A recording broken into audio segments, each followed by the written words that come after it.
Saludos mis amados hermanos, espero que estén muy bien. Continuamos con este estudio que estamos teniendo del libro de Filemón en este tiempo devocional. Ya vamos casi por la mitad del libro, se está volando mis hermanos.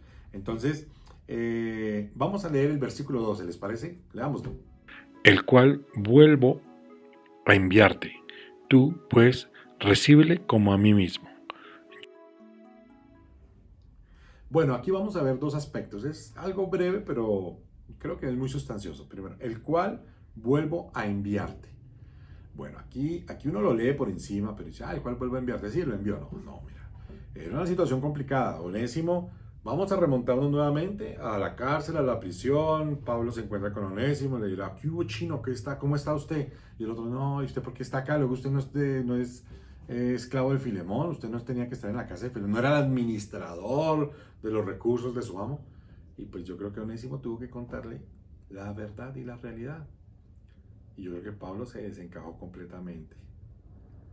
Y diría, bueno, y Onésimo muy posiblemente ya tenía en su corazón la semilla del reino produciendo fruto, porque él había escuchado del reino en la casa de su amo. Y cuando encuentra ya a Pablo en la prisión en Roma, entonces comienza Onésimo a entender el reino. Y yo me imagino que Pablo diría, bueno, aquí no podemos hacer nada porque estamos en prisión, ¿cierto? Entonces, pues vamos y hagamos el discipulado y comenzamos a hablar del reino y tal vez en ese periodo, no sé cuántos meses o años, que Onésimo comienza a entender el reino y a darse cuenta lo que vivía en la casa de su amo. Y es que el evangelio del reino nos lleva a nosotros a poder entender cómo eran nuestros pasos antes de tener la revelación del reino. No antes de ser cristiano religioso, porque pues, sino antes de tener la revelación del reino. Y comienza él a revisar eso y llegan un día a un punto.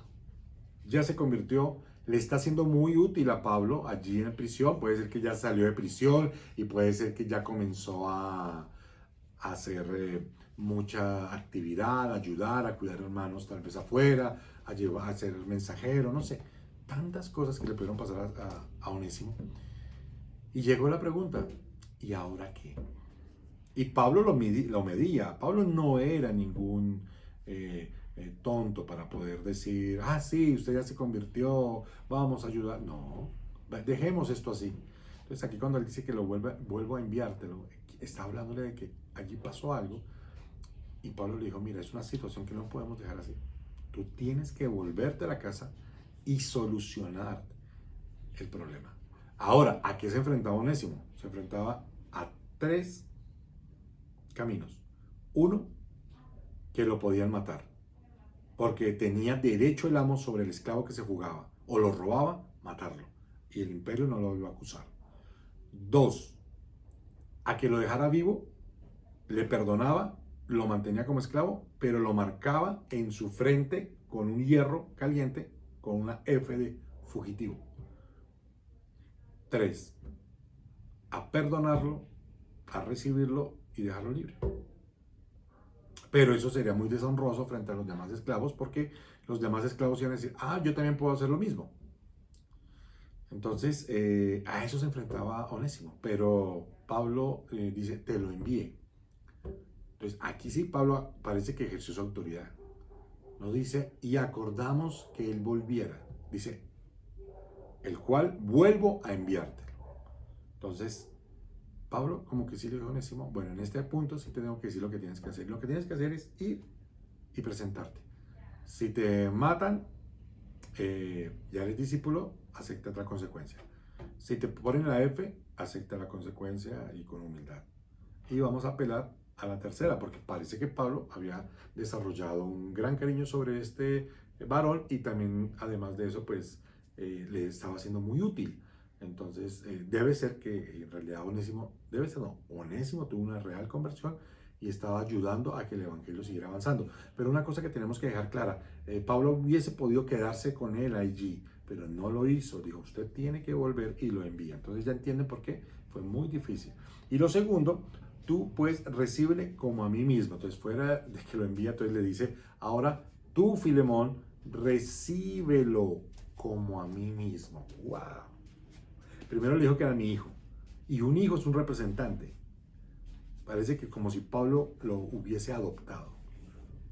Y tú mismo recíbele como a mí mismo. Entonces, ¿qué concluimos? ¿Qué sacamos acá? Dos conclusiones grandes. Hay cosas aún que del pasado tú tienes que arreglar. Vemos aquí eso, sencillamente. Lo que sea, puede ser una deuda, puede ser un compromiso, puede ser pedir un perdón. Tienes que ir a arreglar esa situación, ¿sí?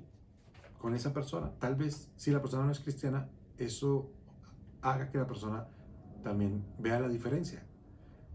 Y si es un discípulo, pues va a haber fruto. Entonces, esas situaciones es bueno. Lo segundo, tú pues recíbele como a mí mismo. ¿Qué quiere decir esto? Cristo en vosotros, la esperanza de gloria. Siempre que recibimos a un hermano, estamos recibiendo a Cristo en nuestra casa. Pablo lo que le estaba diciendo a Filemón acá es, aunque tú no lo creas, es Cristo el que está yendo a través de Onésimo. Entonces es importante entender que cuando llega un hermano a nuestra casa que es discípulo, que ha sido probado, está llegando Cristo a nuestra casa. Y Filemón no tenía buen testimonio de Onésimo, pero sí tenía buen testimonio de Pablo. Y le dijo, recíbelo como a mí mismo. Y en Pablo, ¿quién habitaba? Cristo. Oremos. Padre, te damos gracias en esta hora por este maravilloso estudio y tiempo, Señor. Te damos gracias, Señor, porque vemos aquí, Señor, cómo tú le pides, Señor, a estos hermanos que arreglen una situación que era muy compleja, muy difícil, Señor, y tenían que resolverla. Al punto, Señor, que llegó a ser, Señor, una joya, Señor, del Nuevo Testamento, Señor, una situación particular. Señor, aquí nos enseña, Señor, a poder arreglar esos conflictos con otras personas, Señor, y a tratar de estar en paz con todo el mundo de acuerdo a lo que nos corresponda. Y en el caso, Señor, de recibir, Señor, siempre a nuestros hermanos, sabiendo que es Cristo el que llega a nuestra casa, Señor. Permítenos, Señor, siempre ver con esos ojos espirituales a esos discípulos, Señor, y poder tener esa amabilidad, esa cortesía, Señor, y ese perdón también, si nuestro hermano aún lo necesita. Te damos muchas gracias en el nombre de Cristo Jesús. Amén. Bueno, mis amados, qué buenas dos enseñanzas hoy que tuvimos. Chao, chao.